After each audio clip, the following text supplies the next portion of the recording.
ভগবান শ্রীকৃষ্ণ আপনার পাশেই আছেন, এই 7টি লক্ষণ দেখলেই বুঝবেন। আমাদের জীবনটা ঠিক যেন এক কুরুক্ষেত্রের রণক্ষেত্র।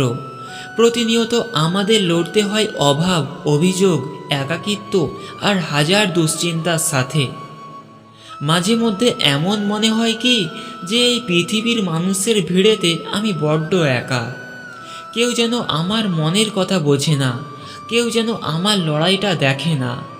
কিন্তু আপনি কি জানেন, আপনি যখন নিজেকে সবচেয়ে বেশি একা ভাবেন, ঠিক তখনই পরমেশ্বর ভগবান শ্রীকৃষ্ণ আপনার সব থেকে কাছে থাকেন।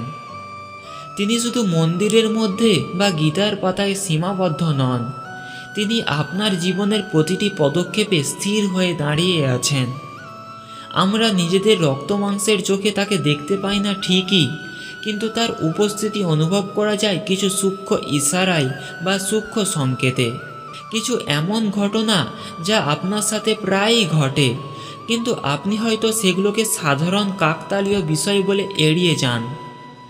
আজ আমরা সেই গভীর আধ্যাত্মিক রহস্য নিয়ে কথা বলবো, যেখানে আপনি বুঝতে পারবেন হাজার বাধা বিপত্তির পরেও শ্রীকৃষ্ণ আপনার হাতটি শক্ত করে ধরে আছেন।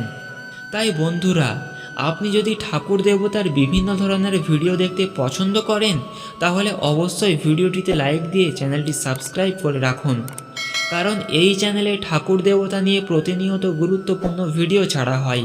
আর কমেন্ট বক্সে লিখুন জয় শ্রীকৃষ্ণ। জীবন যখন খুব অস্থির হয়ে ওঠে, যখন চারপাশ থেকে সমস্যার পাহাড় আপনাকে ঘিরে ধরে, ঠিক সেই মুহূর্তে যদি আপনার মনে এক অদ্ভুত শান্ত ভাব কাজ করতে শুরু করে, তবে বুঝবেন তিনি আপনার পাশেই আছেন। দেখবেন প্রবল ঝড়ের মাঝেও যেমন প্রদীপ শিখা স্থির থাকে, ঠিক তেমনি আপনার ভেতরে এক অলৌকিক সাহস কাজ করছে। আপনি হয়তো জানেন না সমস্যার সমাধান কি, কিন্তু আপনার অবচেতন মন বলছে ভয় নেই, সব ঠিক হয়ে যাবে।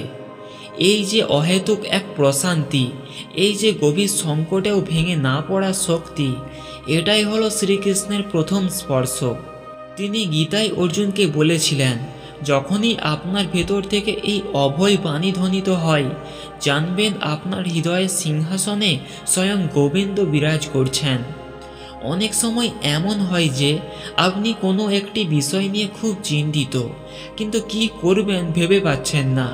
ঠিক সেই মুহূর্তেই হয়তো টিভিতে বা ইন্টারনেটে এমন কোনো কথা শুনলেন, বা বইয়ের এমন কোনো পাতা আপনার সামনে খুলে গেল যেখানে ঠিক আপনার সমস্যার সমাধানটি লেখা আছে। অথবা হয়তো রাস্তায় চলতে চলতে কোনো মন্দিরের মাইকে ভগবানের এমন একটি বাণী আপনার কানে এলো, যা আপনার মনের সব মেঘ কাটিয়ে দিল। একে সাধারণ কাকতালীয় ঘটনা ভাববেন না। করুণা সিন্ধু শ্রীকৃষ্ণ এভাবেই তার ভক্তদের পথ দেখান।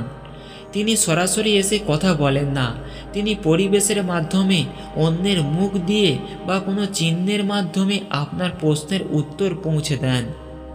যখনই দেখবেন আপনার মনের প্রশ্নের উত্তর আপনি চারপাশের জগতের কাছ থেকে অদ্ভুতভাবে পেয়ে যাচ্ছেন, জানবেন তিনি আপনার প্রতিটি চিন্তা শুনছেন এবং আপনাকে আগলে রাখছেন।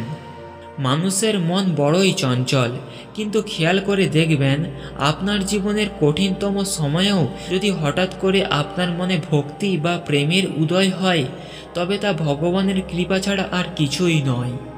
হয়তো খুব ব্যস্ততার মাঝেও আপনার গুনগুন করে কোনো ভজন গাইতে ইচ্ছা করছে, অথবা অকারণে চোখের কোণে জল আসছে ভগবানকে মনে করে। জানবেন এই চোখের জল আপনার মনের ময়লা ধুয়ে দিচ্ছে। শ্রীকৃষ্ণ যখন ভক্তের খুব কাছাকাছি আসে, তখন সেই ভক্তের হৃদয়ে জাগতিক বিষয়ের চেয়ে ভগবানের নাম বেশি মধুর লাগে।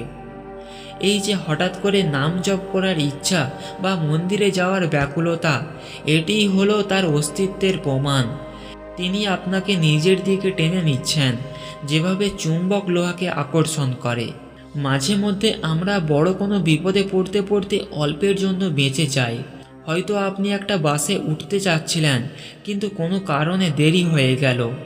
তারপরে শুনলেন সেই বাসটি দুর্ঘটনার কবলে পড়েছে, অথবা কোনো বড় আর্থিক ক্ষতি থেকে আপনি অদ্ভুতভাবে রক্ষা পেলেন। আমরা একে ভাগ্য বলি, কিন্তু সনাতন দর্শনে একে বলা হয় শ্রীকৃষ্ণের সুদর্শন চক্রের সুরক্ষা। তিনি যখন আপনার পাশে থাকেন, তখন অদৃশ্য এক ঢাল হয়ে তিনি আপনাকে সব অমঙ্গল থেকে রক্ষা করেন। যে বিপদ আপনার জীবন তছনছ করে দিতে পারে, তা কেবল আপনার পায়ের নখের ডগা স্পর্শ করে চলে যায়। এই অলৌকিক রক্ষা কবচ কি প্রমাণ করে না যে তিনি আপনার সারথি হয়েই পাশে আছেন? আর একটি অতি সূক্ষ্ম অথচ গভীর লক্ষণ হলো আপনার আচরণের পরিবর্তন। আপনি যদি লক্ষ্য করেন যে আগে আপনি যে বিষয়গুলোতে খুব দ্রুত রেগে যেতেন বা হিংসা করতেন, এখন সেই বিষয়গুলো আপনাকে আর বিচলিত করছে না, বরং আপনি সবাইকে ক্ষমা করে দিতে পারছেন, সবার প্রতি এক অদ্ভুত দয়া অনুভব করছেন, তবে জানবেন আপনার ভেতরে শ্রীকৃষ্ণের বাঁশির সুর বাজতে শুরু করেছে। শ্রীকৃষ্ণ হলেন প্রেমের অবতার। যখন তিনি কারো পাশে থাকেন, তখন তার প্রভাবে সেই ব্যক্তির হৃদয়ে ঘৃণা ও ক্রোধের স্থান থাকে না। আপনার এই মানসিক উত্তরণ আসলে তারই পবিত্র সান্নিধ্যের ফল। মাঝে মধ্যে গভীর রাতে বা ভোরবেলার দিকে কি আপনার ঘুম ভেঙে যায়, এক অপূর্ব আনন্দ বা সুগন্ধ অনুভব করে? অথবা আপনি কি স্বপ্নে কখনো দেখেন আপনি কোনো পুরনো মন্দিরে আছেন বা কোনো এক জ্যোতির্ময় পুরুষ আপনাকে পথ দেখাচ্ছেন? শাস্ত্র মতে স্বপ্ন হলো আধ্যাত্মিক জগতের সাথে যোগাযোগের একটি মাধ্যম। যদি আপনার স্বপ্নে বারবার নীল বর্ণের কোনো আভাস, ময়ূরের পালক বা বাঁশির শব্দ ফিরে আসে, তবে নিশ্চিত থাকুন নীলাময় শ্রীকৃষ্ণ আপনাকে ঘুমের ঘোরেও সঙ্গ দিচ্ছেন। তিনি আপনাকে মনে করিয়ে দিচ্ছেন যে এই নশ্বর পৃথিবীর বাইরেও এক শাশ্বত ধাম আছে, যেখানে আপনার প্রকৃত আশ্রয়। সবচেয়ে বড় বিষয়টি লক্ষ্য করবেন আপনার চারপাশে মানুষের মধ্যে। যখন আপনার সবচেয়ে বেশি সাহায্যের প্রয়োজন হয়, তখন হয়তো সম্পূর্ণ অপরিচিত কোনো ব্যক্তি এসে আপনার ত্রাতা হয়ে দাঁড়ায়। যার সাথে আপনার কোনো পরিচয় নেই, সে কেন আপনার সাহায্য করবে? গীতায় ভগবান বলেছেন, আমি সর্বভূতের হৃদয়ে অবস্থান করি। যখন তিনি দেখেন তার কোনো ভক্ত সংকটে পড়েছেন, তখন তিনি অন্য মানুষের হৃদয়কে আবিষ্ট করেন আপনাকে সাহায্য করার জন্য। এই মানুষটি হয়তো মাধ্যম মাত্র, কিন্তু আড়ালে সাহায্যকারী স্বয়ং ভগবান শ্রীকৃষ্ণ। এতক্ষণ আপনি যে লক্ষণের কথাগুলি শুনলেন, সেগুলো হয়তো আপনার জীবনের কোনো না কোনো মোড়ে ঘটেছে, কিন্তু এখন আমি যে কথাটি বলবো সেটি হলো আজকের এই আলোচনার সবচেয়ে আধ্যাত্মিক উপলব্ধি। আপনি হয়তো ভাবছেন শ্রীকৃষ্ণ আপনার পাশে আছে কিনা তা জানার জন্য আপনাকে বাইরে তাকাতে হবে, কোনো চিহ্নের অপেক্ষা করতে হবে।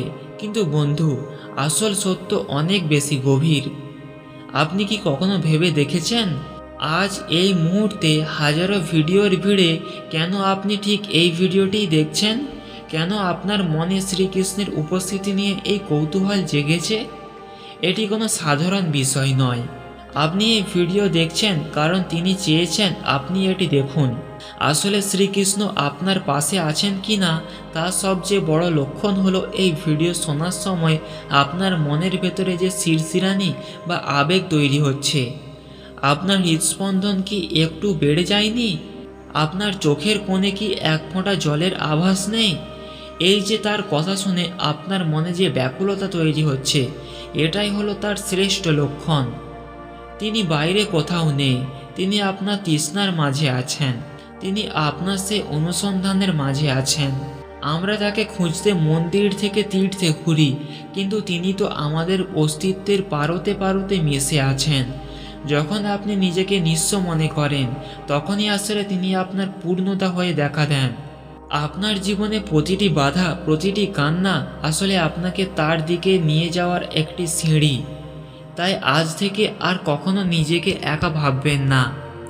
আপনি যখন হাঁটছেন, মনে রাখবেন আপনার পাশে আরও একজোড়া পায়ের শব্দ আছে। আপনি যখন কাঁদছেন, জানবেন কেউ একজন অদৃশ্য হাতে আপনার চোখের জল মুছিয়ে দিচ্ছেন। শ্রীকৃষ্ণ পাশে থাকা মানে এই নয় যে জীবনে আর কোনো সমস্যা আসবে না, বরং তার পাশে থাকা মানে হলো বিপদের পাহাড় আসলেও আপনার মুখে থাকবে এক ম্লান হাসি, কারণ আপনি জানেন আপনার জীবনের রথ স্বয়ং শ্রীকৃষ্ণ চালাচ্ছেন। নিজেকে সমর্পণ করুন তার চরণে, শুধু বলুন, হে কৃষ্ণ, আমি তোমার। দেখবেন তখন আর আপনার লক্ষণ খোঁজার প্রয়োজন হবে না। আপনার প্রতিটি নিঃশ্বাসে আপনি অনুভব করবেন তিনি আছেন, তিনি ছিলেন এবং চিরকাল আমার সাথেই থাকবেন। শান্ত হন, স্থির হন, বিশ্বাস রাখুন। শ্রীকৃষ্ণ আপনার জীবনে সব অন্ধকার ঘুচিয়ে দেবেন। জয় শ্রীকৃষ্ণ।